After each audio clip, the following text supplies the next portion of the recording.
अफ्तारी में ना सबसे ज़्यादा आसान तरीके से ना आप कौन-कौन सी रेसिपीज़ बना सकते हैं कम टाइम में, आज की वीडियो में आप लोगों के साथ मैं शेयर करूँगी। और किस-किस तरह से बनाएँगे, मतलब स्टेप बाय स्टेप आप किस तरह से कौन-सी रेसिपी जो है पहले बना के रखेंगे एंड कौन-सी जो है बाद में बनाएँगे, ये सारा वीडियो मैं आप लोगों को डिटेल से शेयर करूँगी, ताकि आप लोगों को जो है ना समझ आ जाए। अच्छा, सबसे पहले तो मैं यहाँ पर बना रही थी जी लबे शीरी। लबे शीरी मैंने सबसे पहले बना कर रख दिया था। मैंने कहा थोड़ा-सा ये ठंडा हो जाए, और वैसे भी आप लोगों को पता है कि मैं तकरीबन मैंने शुरू कर दिया था काम 3 बजे के करीब, क्योंकि रोज़ा आपको पता है 6:30 बजे खुलता है, तो मैं 3 बजे शुरू हो गई थी। सबसे पहले मैंने मीठा बनाया था, तो मीठे में लबे शीरी था और एक रशियन सैलड था। फिर बस सबसे पहले तो मैंने यही 2 काम कर लिए ना। अच्छा, इनकी डिटेल रेसिपीज़ अगर आप लोगों को जाननी है ना, तो आप मेरे यूट्यूब चैनल के ऊपर जाएँ, और वहाँ पर वन बाय वन मैंने सारी रेसिपीज़ आज की वीडियो में शेयर की हुई हैं, क्योंकि वीडियो बहुत ज़्यादा लेंथी हो जानी थी, जिसकी वज़ह से बस मैंने फाइनल लुक्स आप लोगों के साथ शेयर किए हैं। कुछ आइडियाज़ आप लोगों के साथ शेयर किए हैं कि आप कौन-सी रेसिपीज़ पहले रेडी करके रखें और कौन-सी जो है वो आप बाद में रेडी करें। तो बस इस तरीके से अगर आप काम सीक्वेंस से करेंगे ना, तो आप लोगों को कुछ भी मुश्किल नहीं लगेगा, और ईज़िली आप लोगों के काम जो है ना वो देख लीजिएगा होते चले जाएँगे। तो सबसे पहले तो यहाँ पर जी लबे शीरी था, मैंने उसको बनाया और फिर ठंडा करके ना मैंने इसको फ्रिज में रख दिया। मैंने कहा थोड़ा-सा और चिल हो जाएगा, और बीच में हैं थे 2-3 घंटे थे, उसके बाद जो है ना ये मुझे बिल्कुल ठंडा मज़े का मिलेगा। तो यहाँ पर ये गार्निशिंग है, और बस ये मेरा एक काम डन हो चुका था। अच्छा, मैरिनेशन वाले 2 काम थे, वो मैंने इससे भी पहले करके रख लिए थे, उसकी वीडियो मुझसे नहीं बन पाई थी। तो मैरिनेशन वाले काम तो सबसे पहले आप कर लीजिए ना, उससे आप लोगों को काफ़ी हद तक आसानी हो जाएगी, क्योंकि मैरिनेशन में थोड़ा-सा ज़्यादा टाइम होता है ना। 2 चीज़ों की मैरिनेशन थी, व्हाइट चिकन कढ़ाई की थी और मंचूरियन की थी। उनकी जो मैरिनेशन थी ना, वो सबसे पहले मैंने करके रख दी थी। 2-3 घंटे वो पड़ी रही थी, बाकी के जो काम थे मैंने कर लिया था।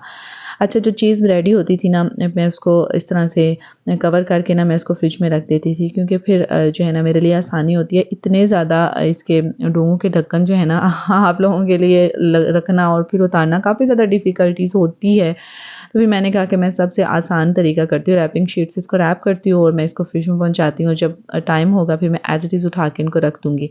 वरना फिर तो चम्मच ढूँढते रहो, इनके ढक्कन ढूँढते रहो, यही कामों में लगे रहो, सारा काम वक़्त जो है इन्हीं में वेस्ट हो जाता है। अच्छा, एक चीज़ बन चुकी थी, और कुछ की रेसिपीज़ मुझसे शेयर नहीं हो पाई हैं, कुछ की वीडियो ही मुझसे नहीं बन सकी, तो मैंने कहा चलें जो है वो तो मैं आप लोगों को दिखा दूँ।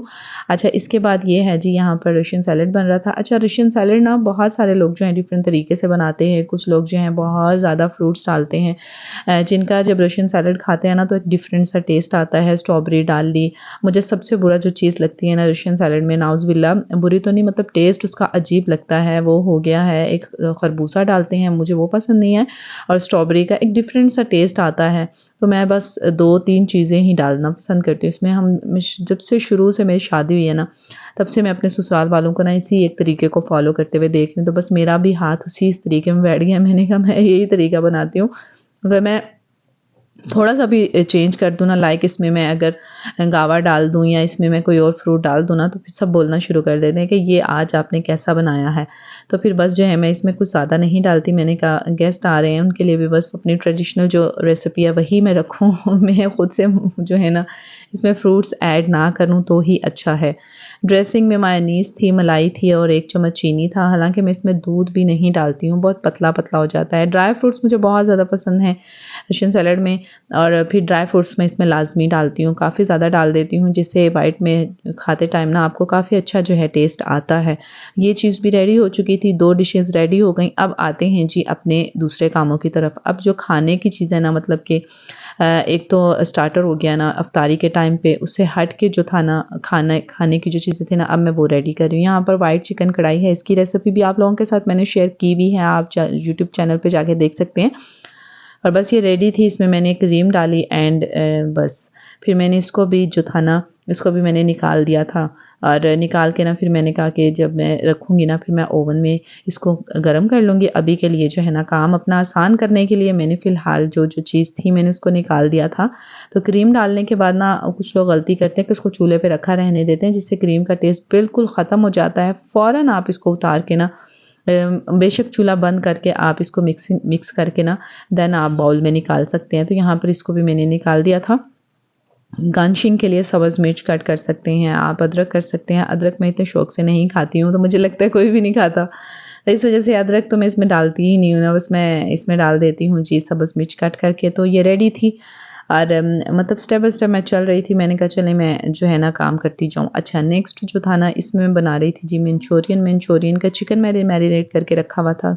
क्यूब्स में छोटे-छोटे क्यूब्स कट करके काफ़ी देर से मैरिनेट किया हुआ था। इसमें अंडा डाला था, सॉसेस डाली थी एंड बस सॉसेस डाल के और 2 चम्मच मैंने इसमें कॉर्नफ्लोर डाले थे। अब इसको मैंने करना था जी फ्राई करके तो फिर मैंने बाकी का काम करना था। मैंने कहा जब तक वो फ्राई होता है ना तब तक मैं क्यूब्स में वेजिटेबल्स भी कट कर लूँ। तो बस वीडियो आप लोगों को दिखाने का मकसद है कि ना तरीके से चलेंगे ना तो मेस भी नहीं होगा किचन में और बड़े आराम और बड़े खूबसूरत तरीके से आपका काम भी जो है ख़त्म हो जाएगा। और मतलब कि यस ऑब्वियसली हर औरत जो है वो सलीकामंद होती है। आप कहेंगे जी हमें फुहड़ कह रही है और हमें काम करने का आपसे ज़्यादा आइडिया है। मतलब आप लोग इस तरह से कमेंट करेंगी ज़रूर। तब हर औरत ज़ाहिर है अल्हम्दुलिल्लाह औरत को अल्लाह ताला ने घर चलाने के लिए ही बनाया है।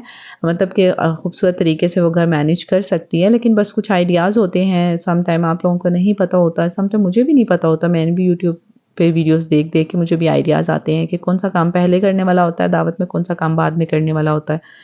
और साथ ही फिर मैंने ना चाइनीज़ राइस की भी कटिंग कर ली थी, उसकी वेजिटेबल्स मैंने कटिंग कर ली थी। चावल मैंने भिगो कर रख दिए थे। मैंने कहा चावल जो है ना थोड़ी देर के लिए भीगे रहेंगे।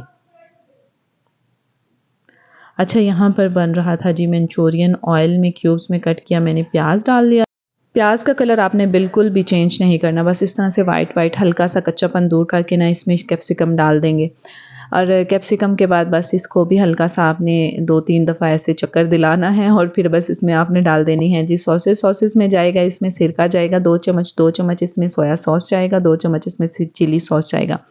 मैं कहती हूँ कि रोज़े में किसी के लिए इफ्तारी बनाना भी ना बहुत बड़ा टास्क होता है। मतलब आप नमक मिर्च चेक नहीं कर सकते कि इसमें हर चीज़ में नमक कितना डल रहा है। अंदाज़े से आप हर चीज़ में नमक जो है डाल रहे होते हैं। तो बस मैं कह रही हूँ कि हैंड्स ऑफ है उन लेडीज़ को, उन ख़वातीन को जो रमज़ान में इफ्तारी का सारा सिस्टम जो है ऑर्गेनाइज़ करती हैं विदाउट टेस्टिंग। मतलब टेस्ट करके तो बंदे को हर चीज़ समझ आ जाती है ना, तो विदाउट टेस्टिंग तो आपको कुछ भी पता नहीं होता है कि इसमें क्या कुछ कैसे-कैसे डल रहा है।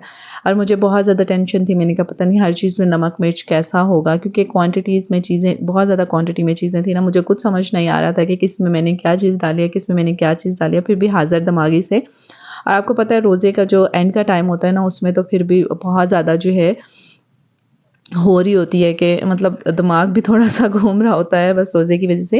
लेकिन चले अल्हम्दुलिल्लाह जो भी बनाया बेहतरीन बना, अपनी तरफ से पूरी एफ़र्ट की थी। और बाकी इसमें फिर आप पानी डाल दीजिएगा, पानी डाल के ना इसको कवर कर दीजिएगा। ये मेरी रेडी हो चुकी थी। इसके बाद हल्के थोड़ी देर के लिए मैंने इसको कुक कर दिया था। कुक करने के बाद ना ऑलमोस्ट ये डन थी। इसको भी मैंने उतार के साइड पे रख दिया था। साथ ही मैंने चाइनीज़ राइस भी बना लिए थे। लास्ट में ना मैंने फिर ये चाट थी, चना चाट थी। मैंने कहा इसको मैं बना लूँ।